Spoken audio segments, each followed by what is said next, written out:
perquè mitjançant la revista pots copsar la col·laboració d'escriptors consolidats, que són un referent per la nostra literatura i la nostra cultura, al costat de joves periodistes i escriptors que han publicat poques obres o que encara estan a punt de publicar-les, que tenen una sòlida formació, un bagatge important i un coneixement de la nostra llengua, que és una bona promesa que assegura el futur del nostre país.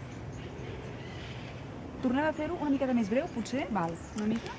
Molt bé, però... A veure si em sortirà més. Sí, provem, si no... Està bé perquè en 25 segons ens passem poquet, però... Quant t'has passat? Quant m'he passat? 5 segons. Vale. A veure, que tampoc cal... Però bueno, intentem fer una altra. Perfecte, quan vulgueu. vulgueu. Perquè és interessant. És interessant, sobretot pels col·laboradors també és una part important, perquè al costat de figures consagrades de la nostra literatura també hi col·laboren joves periodistes i escriptors novells que han publicat poca obra o estan a punt de publicar-la i que demostren una preparació molt important i sòlida i són l'assegurança del nostre futur. Si encara m'he passat, em talleu un tros de llengua. Una mica, però bueno.